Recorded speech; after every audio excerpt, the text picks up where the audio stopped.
26장 1절부터 65절까지 말씀입니다.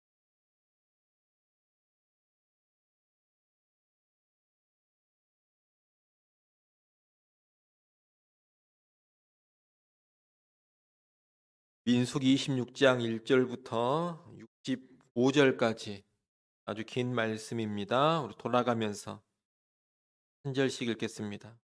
연병 후에 여호와께서 모세와 제사장 아론의 아들 엘르아살에게 말씀하여 이르시되 이스라엘 자손의 온 회중의 총수를 그의 조상의 가문을 따라 조사하되 이스라엘 중에 20세 이상으로 능히 전쟁에 나갈 만한 모든 자를 계수하라 하시니 모세와 제사장 엘르아살이 여리고 맞은편 요단과 모압 평지에서 그들에게 전하여 이르되 여호와께서 애굽 땅에서 나온 모세와 이스라엘 자손에게 명령하신 대로 너희는 20세 이상 된 자를 계수하라 하니라.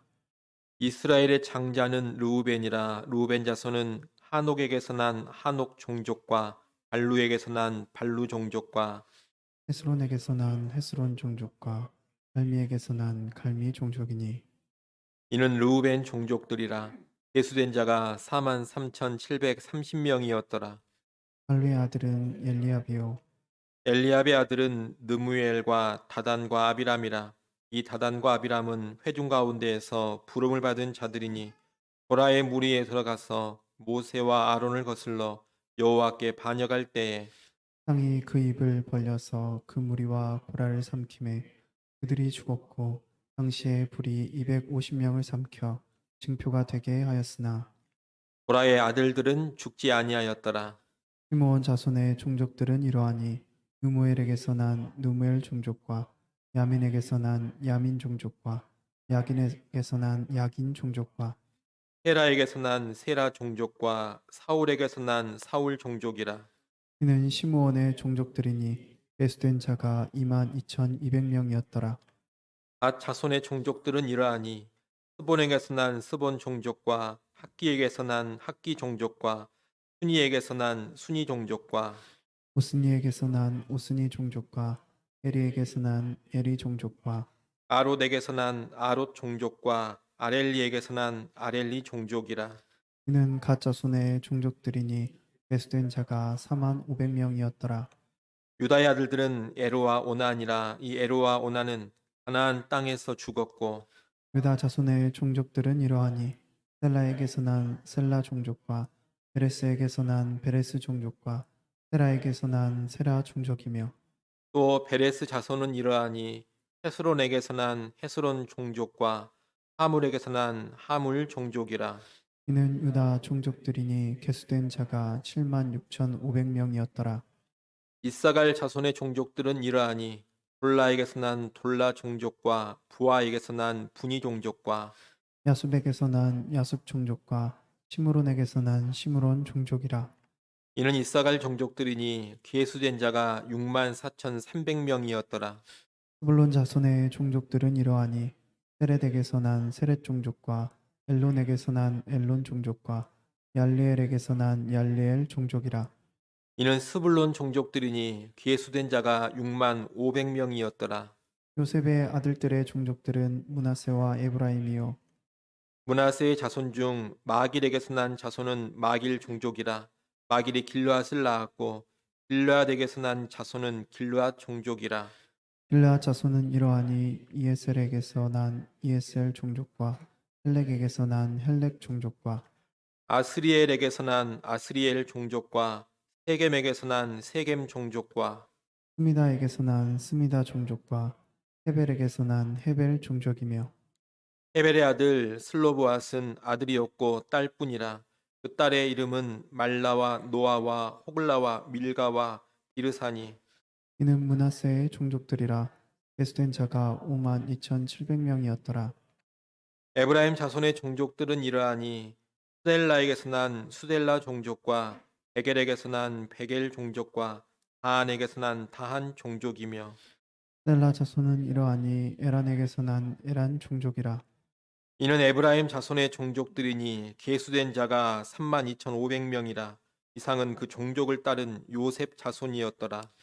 베냐민 자손의 종족들은 이러하니 벨라에게서 난 벨라 종족과 아스벨에게서 난 아스벨 종족과 아이람에게서 난 아이람 종족과 스부밤에게서 난 스부밤 종족과 후밤에게서 난 후밤 종족이며 벨라의 아들들은 아르과 나아만이라. 아르덱에서 아르 종족과 나아만에게서 나아만 종족이 났으니 이는 그들의 종족을 따른 베냐민 자손이라. 계수된 자가 45,600명이었더라. 한 자손의 종족들은 이러하니라. 수함에게서 수함 종족이 났으니 이는 그들의 종족을 따른 단 종족들이라. 또한 모든 종족의 계수된 자가 64,400명이었더라. 아셀 자손의 종족들은 이러하니 임나에게서 난 임나 종족과 이스위에게서 난 이스위 종족과 부리아에게서 난 부리아 종족이며 브리아의 자손 중 헤벨에게서 난 헤벨 종족과 말기엘에게서 난 말기엘 종족이며 아셀의 딸의 이름은 세라라. 이는 아셀 자손의 종족들이니 계수된 자가 53,400명이었더라. 납달리 자손은 그들의 종족대로 이러하니 야살에게서 난 야셀 종족과 군이에게서 난 군이 종족과 예셀에게서 난 예셀 종족과 실렘에게서 난 실렘 종족이라. 이는 그들의 종족을 따른 납달리 종족들이니 계수된 자가 4만 5,400명이었더라. 이스라엘 자손의 계수된 자가 60만 1,730명이었더라. 여호와께서 모세에게 말씀하여 이르시되 이 명수대로 땅을 나눠 주어 기업을 삼게 하라.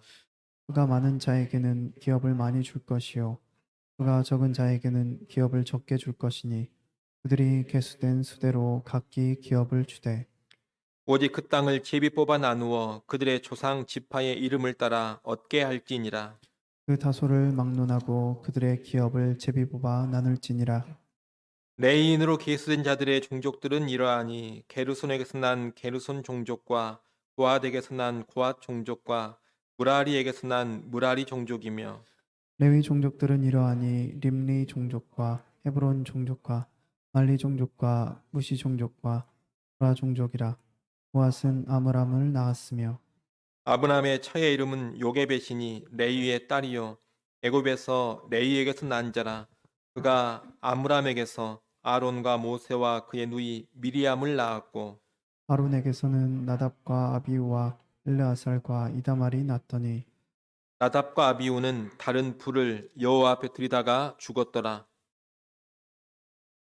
레위인의 모든 남자는 2만 3천 명이었더라. 그들은 이스라엘 자손 중 계수에 들지 아니하였으니 이는 이스라엘 자손 중에서 그들에게 준 기업이 없음이었더라. 이는 모세와 제사장 엘르아살이 계수한 자라. 그들이 여리고 맞은편 요단과 모압 평지에서 이스라엘 자손을 계수한 중에는 모세와 제사장 아론이 시내 광야에서 계수한 이스라엘 자손은 한 사람도 들지 못하였으니 같이 봅니다. 이는 이는 여호와께서 그들에게 대하여 말씀하시기를 그들이 반드시 광야에서 죽으리라 하셨습니다. 이러므로 여분네 아들 갈렙과 눈의 아들 여호수아 외에는 한 사람도 남지 아니하였더라. 아멘. 긴 본문을 읽었습니다. 오늘 본문은 이스라엘 백성의 두 번째 인구 조사에 관한 내용입니다. 첫 번째 인구 조사는 우리가 민수기 1장에서 봤습니다. 하나님의 명령에 따라서 출애굽 제2년 1월 1일에 첫 번째 인구 조사가 있었습니다. 이제 출애굽 제40년 되는 해에 두 번째 인구 조사가 실시됩니다. 이 두 번째 인구 조사도 여호와 하나님의 명령에 따른 것입니다. 인구 조사에 관한 오늘 본문은 크게 세 부분으로 볼 수가 있겠습니다. 첫째, 레위 지파를 제외한 이스라엘 12지파의 계수. 둘째, 땅 분배의 방법. 셋째, 레위 지파의 계수입니다. 이 내용을 하나씩 보겠습니다. 먼저 오늘 본문 1절부터 51절까지는 레위 지파를 제외한 이스라엘 12지파의 인구를 계수한 내용입니다. 이 부분의 인구조사 내용을 세세히 볼 것은 아닙니다. 다만 가볍게 짚고 넘어갈 것이 두 가지 정도 있습니다. 하나는 11절로 민수기 16장에서 반역을 일으켰던 고라의 아들들은 죽지 않았다는 겁니다.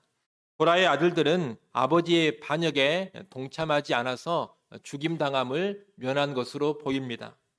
또 하나는 14절로 1차 인구 조사 때에 비해 시므온 지파의 인구가 급격히 줄어든 것입니다. 이것은 우리가 민수기 25장에서 봤던 바알부올 사건과 연관된 것으로 보입니다. 바알부올을 숭배한 죄에 시므온 지파가 깊이 연관된 것 같습니다. 바알부올 숭배에 동참한 자들은 다 죽임을 당했는데 그 때문에 시므온 지파 사람들이 대거 죽임을 당했고 그로 인해서 인구 숫자가 급격히 줄어든 것 같습니다. 51절 말씀에 보면 12지파에서 계수된 20세 이상 남자의 수는 총 60만 1730명입니다. 1차 인구조사 때 20세 이상 남자의 수는 총 60만 3550명이었습니다. 이를 보면 1차 인구조사와 40여 년이 지난 2차 인구조사의 숫자가 큰 차이가 없다라는 것을 알 수가 있습니다. 두 조사 모두 20세 이상의 남자가 약 60만 명 정도입니다. 전체 백성의 숫자를 본다면 200만에서 300만 명 정도 되는 것으로 생각이 됩니다. 여러분, 광야에서 이스라엘은 거듭된 불신과 불순종 때문에 하나님께 징벌을 많이 받았습니다. 또 징벌을 받으면서 많은 사람이 죽어나가기도 했습니다. 오늘 2차 인구조사를 기록하면서도 범죄로 인한 징벌의 사건들을 중간중간 기록을 하고 있습니다. 이렇게 광야는 힘든 지역이면서도 동시에 또 이스라엘 백성이 여호와께 범죄함으로 인하여서 많은 사람들이 죽어나가기도 했던 겁니다. 그런데 그럼에도 불구하고 이제 광야 생활을 다 마무리하는 40년 차에 이스라엘의 인구를 조사해 보니 처음 출애굽했을 때의 인구와 큰 차이가 없다는 겁니다. 이것은 하나님께서 아브라함에게 주신 약속을 광야 시절을 거치면서도 신실하게 지키셨음을 알게 해줍니다. 하나님은 아브라함에게 너의 자손을 번성케 하리라 그런 약속을 주셨습니다. 그 약속대로 하나님께서 광야 시절 동안에도 일해 주셨다는 겁니다. 이렇게 좀 전에 말씀드린 것처럼 여러분, 광야가 어떤 곳입니까? 대단히 척박한 곳입니다. 낮에는 뜨거운 태양이 강렬하고 밤에는 추위가 뼛속까지 파고드는 곳입니다. 먹을 양식과 마실 물을 제대로 구할 수 없는 곳이 또 광야입니다. 또한 성벽이나 방어벽도 없어서 외부의 침입에 완전히 노출되어 있는 그런 공간이 광야입니다. 한마디로 생존 자체가 힘든 곳, 자기를 지키는 것이 거의 불가능한 땅, 이런 땅이 광야라는 겁니다. 그런데 이 광야에서 한 민족이 40년을 떠돌았는데 쇠락하지 않았습니다. 오히려 번성을 했습니다. 예전 애굽 땅에서 이스라엘 백성이 노예 생활을 하며 학대를 받을 때에도 그들은 번성했습니다. 여러분, 이스라엘 백성이 애굽 땅에 있을 때 얼마나 심한 핍박, 학대를 받았습니까? 바로의 명예에 의해서 남자아이가 태어나면 나일강에 던져 죽여야 했던 그런 혹독한 시기도 있었습니다. 일반적으로 이런 부정적인 상황 가운데서는 민족이 번성할 수가 없습니다. 그런데도 그 혹독한 애굽 땅에서 이스라엘 민족은 계속 번성해 갔습니다. 마찬가지로 이 척박한 광야도 인간적인 상식으로 본다면 민족이 그 존재 자체를 그대로 유지하는 것이 사실 불가능합니다. 쇠락하거나 소멸되는 것이 정상입니다. 그런데 그러지를 않았습니다. 이스라엘 민족이 소멸되거나 쇠락하지 않고 여전히 번성하는 모습을 보여주고 있는 겁니다. 우리는 이런 두 번째 인구 조사를 보면서 하나님의 신실하심을 보게 되는 겁니다.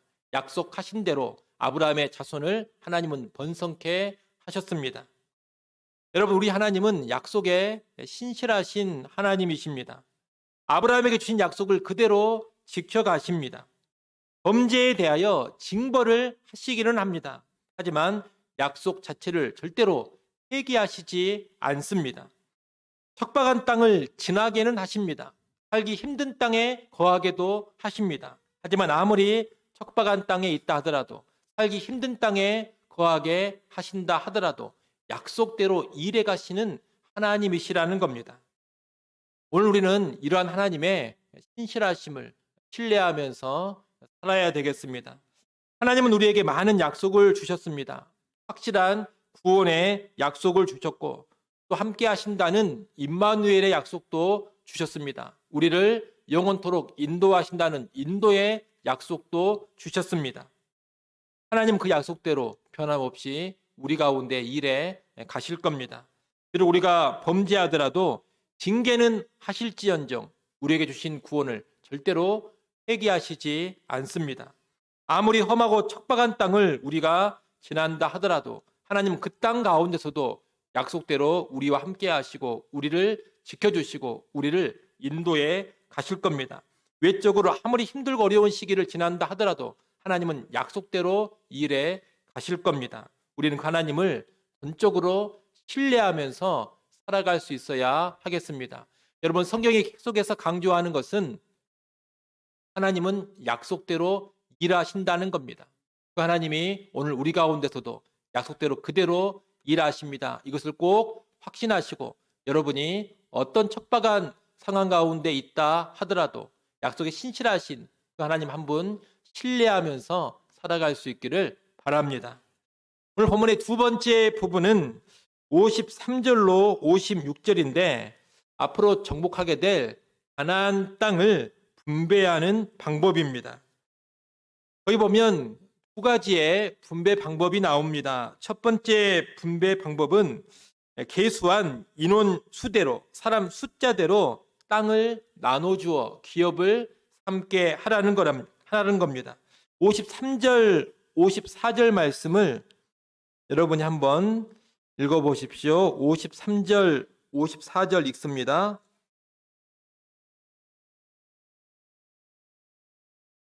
수가 많은 자에게는 기업을 많이 줄 것이요 수가 적은 자에게는 기업을 적게 줄 것이니 그리 계수된 수대로 각기 기업을 주되. 여러분, 이 말씀에 보면 인구조사를 이제 했는데 인구조사를 한 그 숫자대로, 인원 수대로 땅을 나눠주라고 합니다. 그래서 수가 많은 자에게는 기업을, 땅을 많이 주고 수가 적은 자에게는 기업, 땅을 적게 주라고 합니다.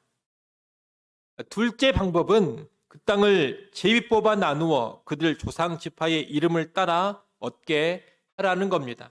55절, 56절 말씀을 또 한번 읽어보십시오. 55절, 56절 읽습니다. 오직 그 땅을 제비 뽑아 나누어 그들의 조상 지파의 이름을 따라 얻게 할지니라. 그 다소를 막론하고 그들의 기업을 제비 뽑아 나눌지니라. 여기서는 지파별로 제비 뽑아 기업을 나누되 이때는 인원의 다소를 막론하고, 다시 말하면 숫자에 많고 적음과 상관없이 기업을 나누어 줘라, 이렇게 말씀합니다. 두 가지 방법을 방금 봤는데 얼핏 보면 상반된 두 가지 방법을 하나님이 말씀하시는 것 같습니다. 앞에서는 숫자대로, 숫자에 따라서 기업을 주라, 그렇게 말씀을 하셨는데 뒤에서는 다소를 막론하고 숫자와 상관없이 기업을 제비 뽑아서 주라, 이렇게 말씀을 하십니다. 그래서 얼핏 보면 상반된 방법으로 보인다는 겁니다. 하지만 상반된 것이 아닙니다. 이 방법은 이런 뜻입니다. 먼저 지파별로는 지파 전체의 인원 숫자와 상관없이 제비를 뽑아 땅을 분배받습니다. 이때 제비를 뽑은 대로 각 지파의 땅의 위치와 땅의 넓이가 결정되는 겁니다. 지파의 숫자가 많다고 해서 꼭 넓은 땅, 좋은 땅을 차지하지 않습니다. 제비를 뽑아서 제비 뽑힌 대로, 주어지는 대로 땅을 받는 겁니다. 달리 말하면 하나님이 주시는 대로 각 지파는 땅을 받습니다.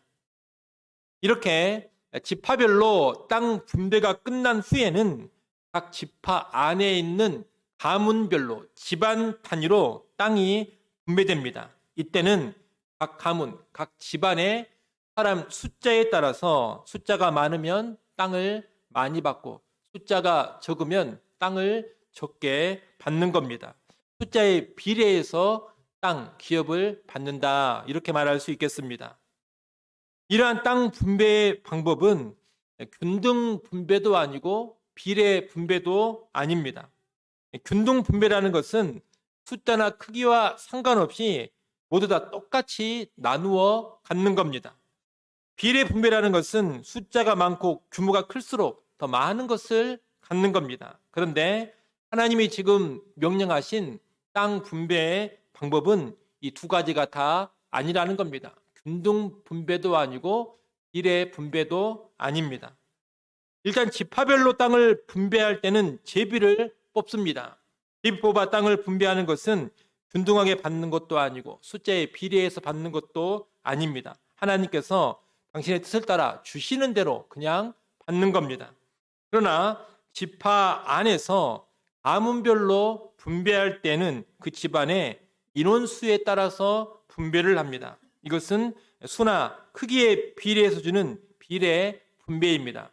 좀 더 정확하게 말한다면 필요에 비례해서 분배하는 것이다, 그렇게 말할 수 있겠습니다. 우리는 하나님이 명령하신 이 가나안 땅 분배의 방법을 통해서 중요한 두 가지 원리를 배우게 됩니다. 하나는 주권적 은혜의 원리입니다. 사실 이 땅 분배는 그 자체가 하나님의 은혜입니다. 가나안 땅은 이스라엘이 자기 힘과 자기 능력으로 얻어 누리는 그런 땅이 아닙니다. 하나님이 주셔서 얻는 땅입니다. 은혜로 얻는 땅, 그 땅이 가나안 땅이라는 겁니다. 그처럼 지파별로 제비를 뽑아 땅을 얻는 것도 주권적 은혜, 하나님의 주권을 강조하는 겁니다. 각 지파는 제비 뽑아서 하나님이 주시는 대로 받습니다. 각 지파가 거주할 땅의 위치라든가 땅의 넓이는 하나님이 제비를 뽑는 가운데 주권적으로 정해 주신다는 겁니다.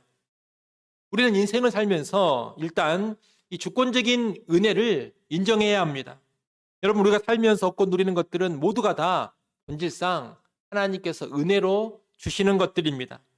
집안이라든가 나의 외모, 나의 재능과 능력, 부와 재산, 이 모든 것은 하나님께서 은혜로 주신 것들이라는 겁니다. 하나님께서 은혜로 주셨기 때문에 내가 가지고 있는 것이고 내가 받아서 누리고 있는 겁니다. 그런데 이것들은 하나님의 주권적인 뜻에 따라서 사람마다 각기 다르게 주어집니다. 똑같이 획일적으로 주어지지 않는다는 겁니다. 많이 받는 사람이 있고 적게 받는 사람이 있습니다. 좋은 집안에 태어나는 사람이 있고 힘든 집안에 태어나는 사람이 있습니다. 능력과 재능이 아주 탁월한 사람이 있고 그보다 덜한 사람이 있습니다. 부와 재산도 많이 받는 사람이 있고 그보다 적게 받는 사람이 있습니다. 이런 것이 꼭 비례로 주어지는 것이 아닙니다. 노력을 많이 했다고 꼭 그만큼 더 많이 받는 게 절대 아니라는 겁니다. 또 무슨 필요가 많다 해서 하나님 꼭 그 사람한테 더 많이 주는 것도 아닙니다. 그런 것과 아무런 상관없이 하나님이 주권적으로 알아서 주십니다. 우리의 집안이라든가 재산이라든가 지능이라든가 능력, 외모, 지위, 여러분 성공의 정도, 이 모든 것이 어디에 달려 있느냐? 하나님의 주권적인 은혜에 달려 있습니다. 우리가 원한다고 해서 되는 게 아니고 또 우리가 갈망을 더 많이 한다 해가지고 되는 것도 아니고 우리가 노력을 더 많이 한다 해가지고 또 되는 것도 아니라는 겁니다. 하나님이 알아서 주십니다. 그리고 우리는 주시는 대로 받는 겁니다. 이것은 제비뽑기와 같이 하나님이 알아서 주권적으로 하시는 일입니다. 이것이 주권적 은혜의 원리인데 하나님을 믿는 우리는 이 주권적 은혜의 원리를 일단 인정을 해야 하는 겁니다. 땅 분배 방법을 통해서 배워야 될 또 하나의 원리가 있습니다. 주권적 은혜의 원리를 앞서 말씀드렸는데 그와 더불어 배워야 될 또 하나의 원리는 뭐냐? 공정의 원리입니다. 여러분, 각 지파는 하나님이 주권적 은혜로 주신 땅을 각기 받은 후에 그 다음에 이제 어떻게 해야 하느냐? 어떻게 해야 합니까? 자기 지파 안에 집안별로 파악된 숫자에 따라서 비례해서 분배를 해야 합니다. 숫자가 많으면 필요가 더 많은 겁니다. 필요가 더 많은 사람한테는 더 많이 주는 겁니다. 숫자가 적으면 필요가 더 적은 겁니다. 필요가 더 적은 사람에게는 땅을 적게 주는 겁니다. 숫자가 많든 적든 다 똑같이 줘버리면 공평하다 이렇게는 말할 수 있겠습니다만 공정한 것은 아닙니다. 필요가 더 많은 사람들을 고려하면서 그들에게 더 많은 것을 주는 것, 여러분, 이것이 공정입니다. 각 지파는 하나님께로부터 주권적으로 분배받은 그 땅을 가지고서 이제 각각의 형편에 따라서 공정하게 분배를 해야 하는 겁니다. 이렇게 공정하게 분배하는 것은 하나님이 직접 하시는 일은 아닙니다. 좀 전에 말씀드린 제비를 뽑아 지파별로 땅을 주권적으로 주시는 것, 이것은 누가 직접 하시는 일이냐? 하나님이 직접 하시는 일입니다. 하지만 필요에 따라서 공정하게 분배하는 것은 누가 해야 되느냐? 이제 각 지파가 알아서 해야 하는 일인 것입니다. 우리는 이 두 가지 원리를 잘 기억을 해야 되겠습니다. 주권적 은혜의 원리, 그리고 공정의 원리. 이 두 원리를 인정하면서 살아가는 것이 성경적인 삶입니다. 여러분, 하나님이 우리 각자에게 주신 것은 우리의 뜻이나 생각이나 의지와 무관하게 다 다릅니다. 하나님의 뜻대로 우리에게 다 다르게 주셨지만 여하튼 그 모든 것은 하나님이 은혜로 주신 겁니다. 선물로 주신 것입니다. 우리는 이 주권적 은혜를 스스로도 인정을 해야 되고 다른 사람을 보면서도 인정을 해야 합니다.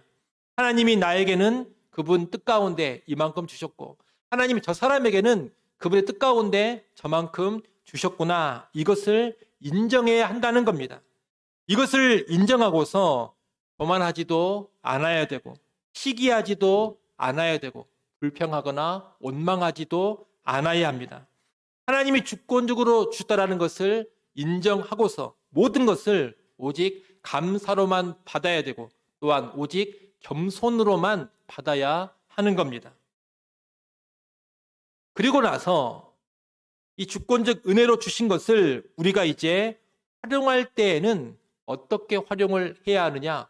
공정하게 활용을 해야 합니다. 공정하게, 다시 말하면 공평하고 정의롭게 써가야 합니다. 필요가 더 있는 사람을 위해서 내 것을 더 쓸 줄 알아야 합니다. 없는 사람, 약한 사람을 더 배려해 줄 줄 알아야 한다는 겁니다. 그것이 하나님이 은혜로 주신 것을 공정하게 활용해 가는 겁니다. 우리 한 개인만 그럴 것이 아니라 교회나 기업 같은 조직도 마찬가지입니다. 각 교회나 기업에 주시는 크기라든가 부의 규모가 다 다릅니다. 이것은 하나님께서 주권적인 은혜로 주시는 겁니다. 은혜로 주신 규모와 은혜로 주신 그 역량 안에서 교회와 기업을 어떻게 운영해 가야 하느냐? 공정하게 운영해 가야 합니다. 필요가 있는 주변에 있는 사람들을 더 많이 섬겨줘야 되고 필요가 있는 영역에 더 많은 신경을 써야 하는 겁니다. 이렇게 우리는 하나님의 주권적 은혜를 먼저 받아들이고서 서로의 차이, 서로 다른 힘과 능력, 서로 다른 규모와 서로 다른 역량을 인정해야 합니다. 자꾸 획일적으로 똑같이 만들려고 하면 안 됩니다. 기계적 평등이나 기계적 균등은 절대로 성경적 방법이 아닙니다. 그래서 공산주의는 성경적이지 않은 겁니다. 균등하게 분배하는 것을 이상으로 삼고 있기 때문입니다. 이 땅은 하나님의 주권적 은혜 가운데 서로 다른 모습으로 살아가는 것이고 서로 다른 능력을 가지고 살아가는 것이고 서로 다른 재산의 규모를 가지고 살아가는 겁니다. 또 서로 다른 규모와 서로 다른 크기로 살아가는 겁니다. 그런데 그러면서도 각자 자기가 가진 것이 하나님이 은혜로 주신 것이다. 이것을 잘 알고서 공정하게 사용해 가야 하는 겁니다. 필요가 더 많은 사람, 필요가 더 많은 영역에 내가 더 많은 것을 주면서 내가 더 많이 섬기면서 살아야 하는 겁니다. 한 개인으로 시작해서 조직이나 국가에 이르기까지 이 두 가지 원리를 기억하면서 살아간다면 가장 바람직한 모습이 구현될 겁니다. 또 이 두 가지 원리를 구현할 때 사회와 공동체는 가장 건전하게 세워져 가게 될 겁니다. 그런 여러분 이 두 가지 원리를 다시금 마음 깊이 새기시고 여러분 개인의 인생에 있어서나 또 교회 운영에 있어서나 또 이 땅의 나라를 바라보는 그 관점에 있어서나 늘 그 원리를 지키면서 살아가고자 하시기를 바랍니다. 오늘 본문의 세 번째 부분은 57절로 62절인데 레이지파 레이인의 인구 조사입니다. 민수기 3장에도 레이인의 인구 조사가 나왔습니다. 거기에 비해 오늘 본문에서는 아주 간략하게 레이인의 인구 조사를 언급하고 있습니다. 이 레이지파는 땅을 분배받는 이스라엘 자손의 숫자에는 포함되지 않습니다. 이들에게는 땅이 분배되지 않기 때문입니다. 그러나 땅으로 된 이 기업이 주어지지 않는다 해서 레이지파가 기업이 없는 것은 아닙니다. 우리가 전에도 봤습니다만 레이지파 사람들에게는 여호와 하나님이 기업이 되어 주십니다. 씨를 뿌리고 경작할 땅은 없다 하더라도 하나님이 기업이 되어 주셔서 가나안 땅에서 이 레이지파 사람들의 삶을 하나님이 책임져 주신다는 겁니다. 다시 말하면 레이인은 분배받은 이 땅에 땅은 없지만 여호와 하나님으로 인해서 이 땅을 살아가는 겁니다. 이 모습은 우리 믿는 자들에게 하나의 교훈을 줍니다. 그것은 이 세상의 기업, 외형적 기업에 너무 목매어 살지 않아도 된다는 겁니다. 여러분, 땅의 기업이 꼭 있어야지만 살 수 있는 것은 아닙니다.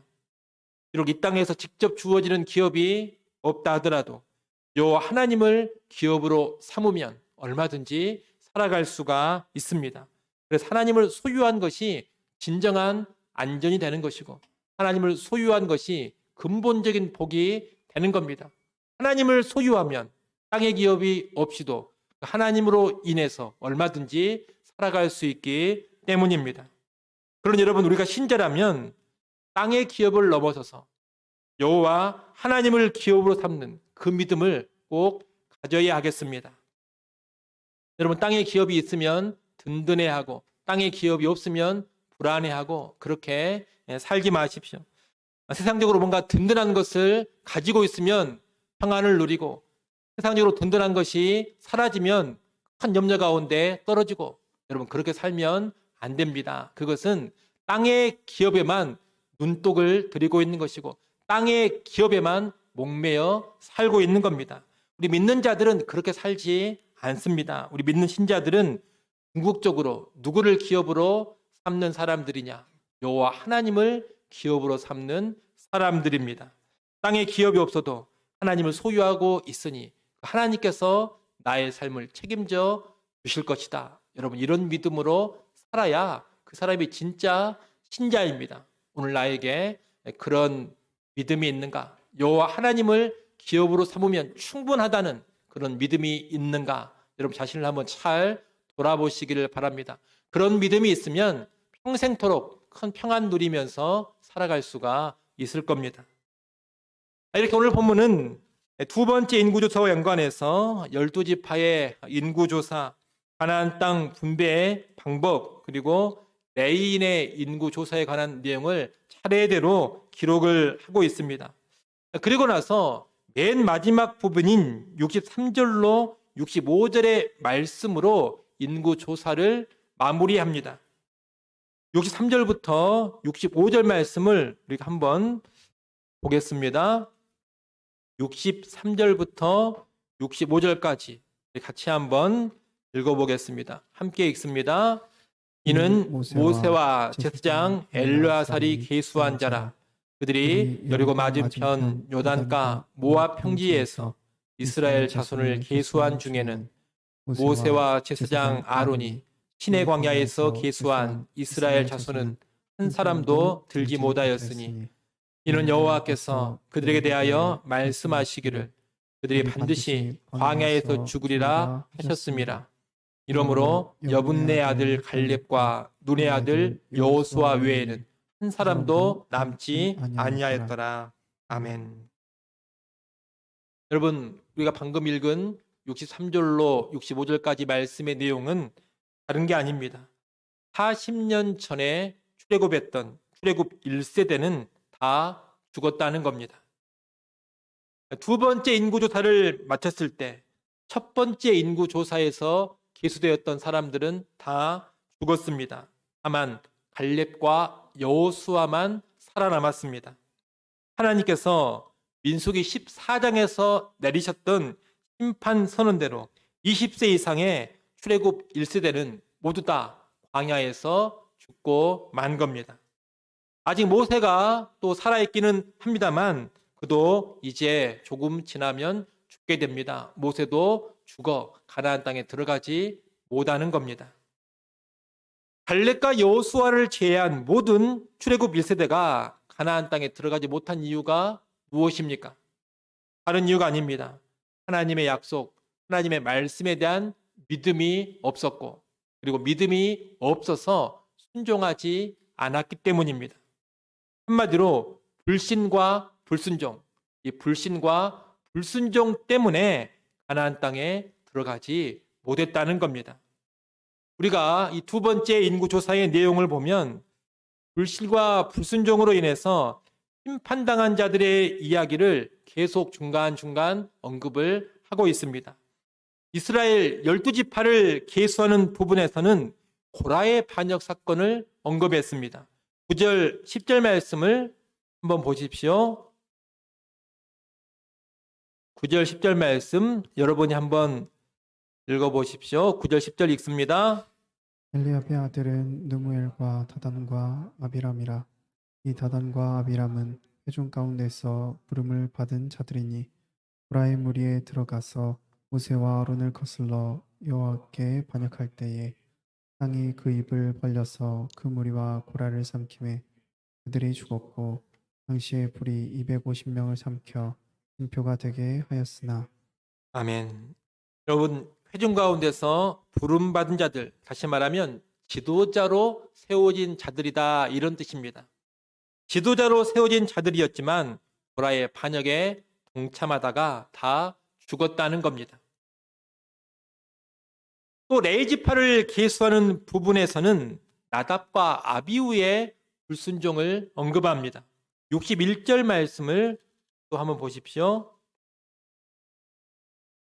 61절 말씀도 여러분이 읽습니다.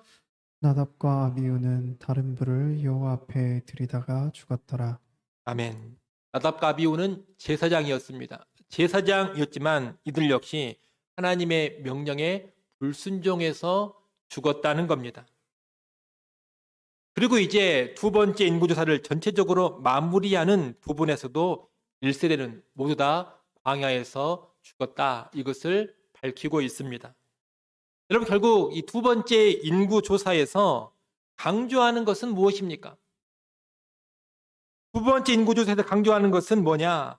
1세대는 불신과 불순종으로 인해서 가나안 땅에 들어가지 못하고 광야에서 다 죽었다는 겁니다.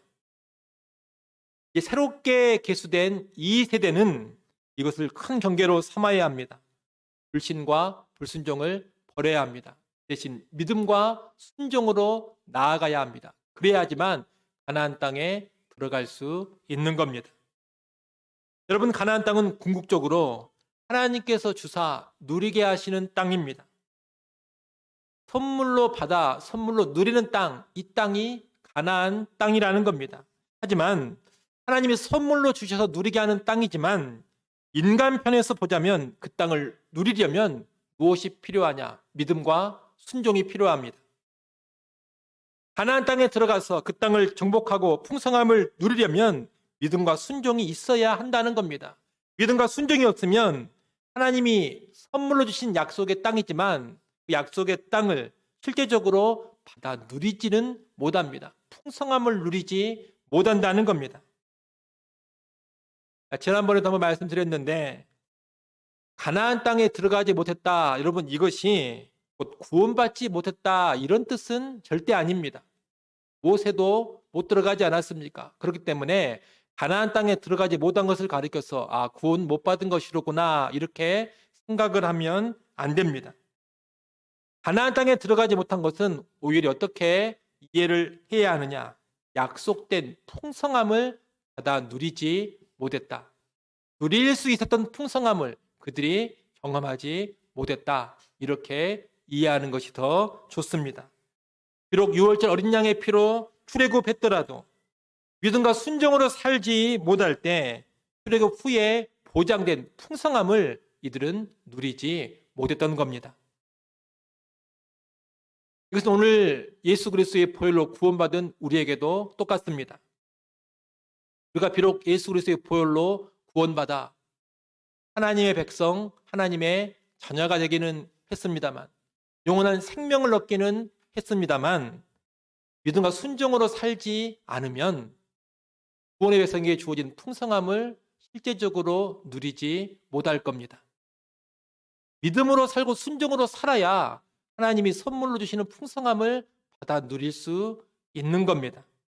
하나님은 우리를 구원하시고 풍성한 삶을 주고자 하십니다. 하나님은 우리가 누릴 가나안 땅을 예비하시고 적과 꿀이 흐르는 그 땅을 주고자 하십니다. 그 풍성함을 누리는 통로는 다른 게 아닙니다. 믿음과 순종입니다.